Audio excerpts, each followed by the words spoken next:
Bai, bai. Egunon, guztioi eta gaur zorioneko eguna dugu martxoak 21 poesiaren eguna eta Xabier Lete poesia sariaren irabazlearen berri eta bere obraren berri emango dugu 7. edizio honetan.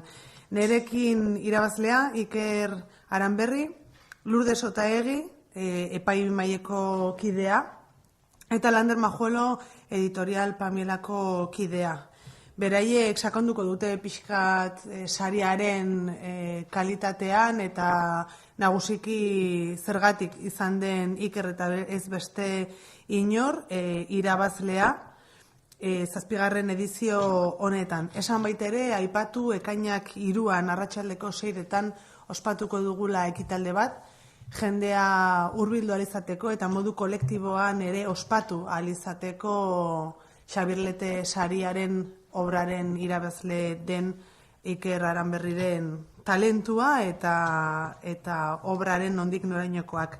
Edizio honetan baden berboten poema liburuarekin gatoz, epaimahaiak baloratu du alde batetik bere heldutasun poetiko itzela, naiz eta lehenengo obra den, ez banago oker, kalitatezko lana izan dela goraipatu dute, natura, bizitza, literatura unibertsala eta filosofiari buruzko erreferentziaz josia eta oso modu kohesionatu batean idatzitako lana. Beraz, ezin aukera hobeagoa aldi berean Xabier Leteri omenaldia egiteko saria, ekitaldean eskaintzen diogun omenaldiaz gain 12.000 eurokoa da. Xabier Leteren lana ezinbestekoa izan zen euskarazko poesia belaunaldi oso bati hurbiltzeko, eta saria eta saridunen lanek belaunaldi berriei aukera berriak ireki eta gerturatuko dizkiela oso ziur gaude talentu berriak piztuz eta talentu berriei aukera emanez. Nire aldetik besterik ez, Iker Aranberriri emango diot hitza eta ondoren Lourdes eta Lander zuena izango da hitza. Eskerrik asko, Goizane, eskerrik asko Gipuzkoako Foru Aldundiari, Kultura Sailari, sariketa hau antolatzeagatik, eta, eskerrik asko epaimahaikideei, lanen artean nirea hautatzeagatik, baden berboten, 7. edizio honetako, irabazle bezala, eta eskerrik asko baita ere, Landerri eta Pamielako gainontzeko lagunei, eginiko edizio txukun eta polit honengatik. Egia esan, zustean harrapatu ninduen saria irabazi nuela esan zidatenean, eta egia da baita ere egundoko ilusioa egiten didala sari honek eta poemario hau argitaratzeak txikitako edo gaztetako amets bat betetzen ari naizela sentitzen dudalako, betidanik auki izan dute ilusio edo amets hori egunen batean liburu bat argitaratzeko, eta azkenean poema liburu bat izan da.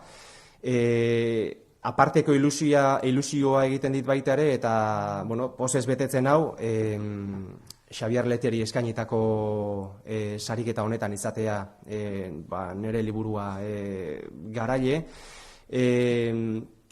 Iruditzen zait, Luis Garde poetak esaten du, oroimena auzolana da, iruditzen zait hemen baita ere erakundeen artean, argitaletxeen artean eta egileen artean, ari garela auzolan edo lan komun horrekin Xabierren figura, izena, memoria eta lana bizirik mantentzen.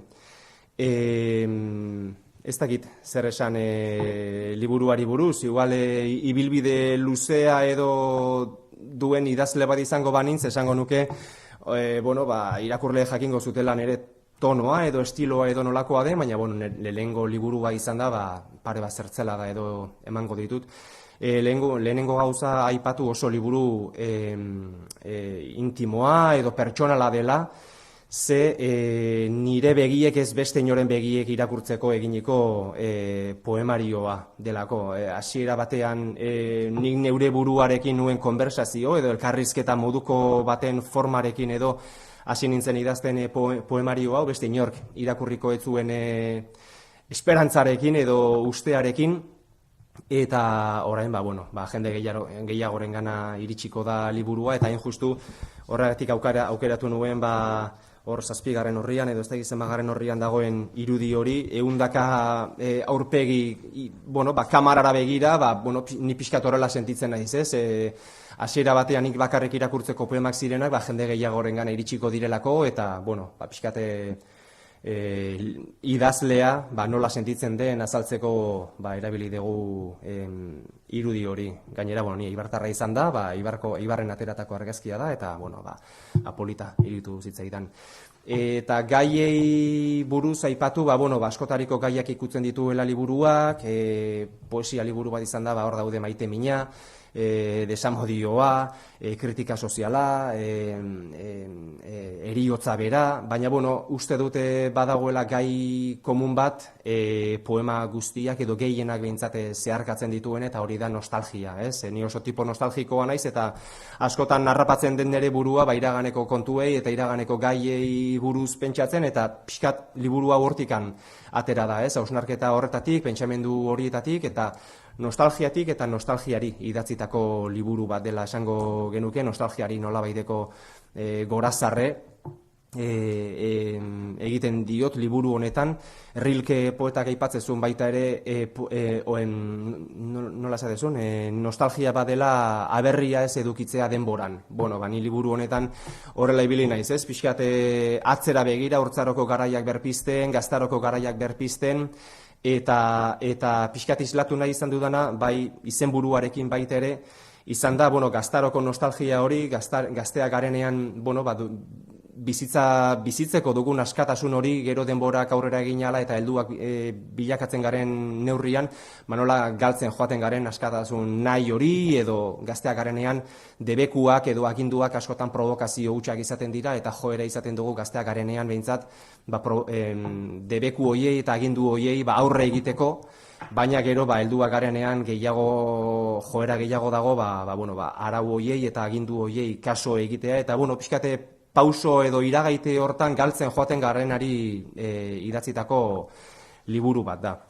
Eta baita ere hartu behar da kontuan liburua edo poemarioa idazteko kontestu edo testu inguru temporala, ez? Lehenengo poema idatzi nuen 2019 garren urteko uda partean, eta azkena 2024ko urtarrilean edo otsailean, baina 80%, poema hauen 80% pandemia garaian idatzitakoak dira. Orduan horrek baita niri eman zidan, aldarte bat, barruan nituen kezkak eta zalantzak eta beldurrak, paperaren gainean jartzeko, eta urruti nituen guraso, urruti, 20 minutura, baina nituen ikusten garai hartan, eta sensazio horrek islatzeko baita ere balio izan zidan, hasieran esan dudan bezala, nik neun ere buruarekin izan nuen konversazio bezala islatzea barruan nituen usnarketa, beldur eta kezka horiek. Eta besterik ez, oso gustora edizioarekin, oso pozik liburu argitaratzearekin, eta gogotsu jendearen feedbacka eta iritziak jasotzeko baita ere. Oso ondo, Lourdes? Egunon. Egunon.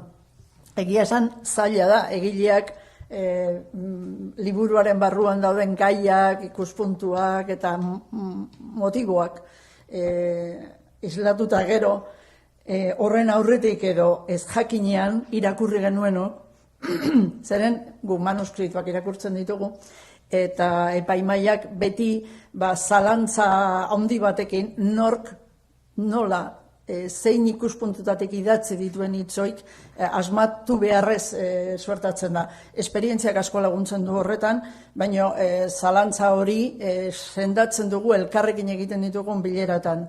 Epaimaikide izan gara, esperientzia handiko irakurleak eta sortzaileak, Igor Estankonak, Joserra Garziak, Tere Irastortzak, Itxaro Bordak, eta neuk egin genituen liburu honen inguruko, eta epaimaira aurkeztu ziren 16 libururen inguruko iritziak. Eta dude gabe hasieran oso dispersoak dira gure iritziak, baina pixkanaka batzuen eta besteen aburuak entzun nala, enfokatu egiten da alako liburu jakin batzuen inguruan. Egia esan, liburu hau beste pare batekin lehia bizian aritu zen, pentsatu behar da 16 liburu aurkezten direla, eta hoitatik batzuk egile oso heldu, umotu egindakoen lanak direla, eta bakarrik azkenean liburuaren alako elementu batzuek eramaten dute hori gailentzera. Elementu horiek zein diren kasu honetan azpimarratuko nuke. Badago akta bat, dagoeneko irailearen 17an, 2024ko irailearen 17an ezagutzera eman zena, akta hori publikoa da, eta han esandako gauza batzuk aukeratuko ditut nik gure ustez motibo nagusi izan zirenak liburu hau hautatzerakoan. Bat, heldutasun ikuspuntu hori, hau da egileak halako serenitate bat adierazten duela iraganarekiko zean hausnarketan, badago halako nostalgia elementu hori, eta guk nostalgia baino gehiago memoria hitzean, oroimenean kokatu genuen liburuaren hildo nagusia. Alegia, iragana eta orainaren arteko fluentzia horren hausnarketan kokatzen zela. Eta hor, bizitza osoa eta heriotzaren inguruko hausnarketak biltzen dira. Orain, berari entzun da, eta pandemiaren itxialdiko egunetan idatzia dela jakinda, are eta motibo gehiago dago bizitzaz hausnartzeko, serenitate hori itxita geunden, norbera bere baitara bildua geunden, eta bestetik eriotzaz, dudarik gabe, eriotza probable eta orduan eta probableagoa zirudien eriotzaren posibilidadez hausnartzeko.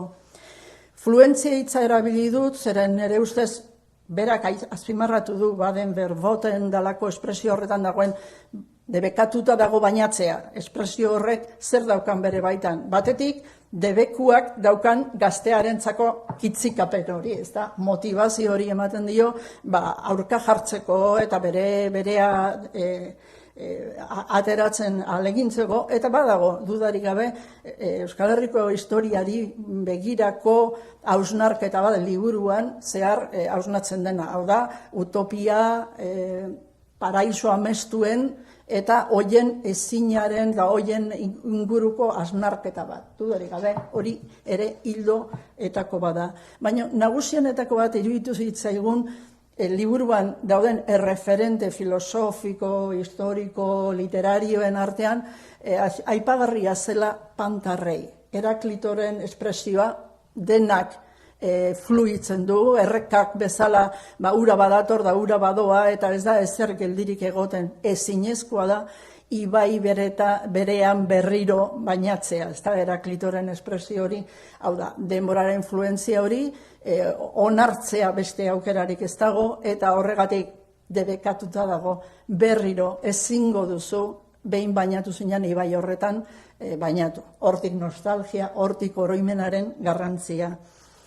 Esan du liburu oso personala dela, eta ala dirudi, eta gainera bere berri jakinda, nortzen egilea jakinda, eta hobeto ulertzen dugu naturari egindako referentzia, eta mundu simboliko bezala natura, arbolak bereziki, Kristina Enial egiten baitu lan, oso logikoa da oso koherentea dirudi horrek, baina guk nabarmentzen dugun natura, uraren fluentzia eta naturaren bilakaera bihurtzen zitzaiola mundu figuratibo nagusia. Hau da, bizitzaz, eriotzaz, denboraren iragapenaz, hitz egiterakoan naturaren irudiez baliatzen zela bereziki.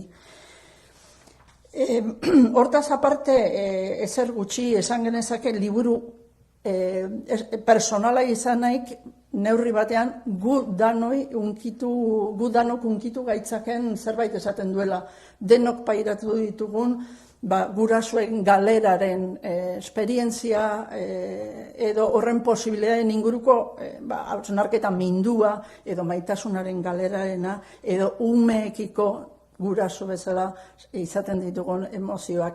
Personala da, baino emozio horiek jende guztio esperimentatu ditugun gauzekin bat egiten dute. Eta alde horretatik uste dut liburuak baduela entitate bat zeatik ez, egunkaritik, poesia haundira eramaten duena, eta besterik ez, eskerrik asko liburu hau idazteagatik, eta hau bezala idazle nobelak, ez? Lehen urtea, noain dela 2 urte ere, idazle Arrien izeneko idazle berri bat topatu genuen, ura ere bere 50etan, 40etan, benetan pozgarria da beti, ahots berriak eta hain eginak topatzea.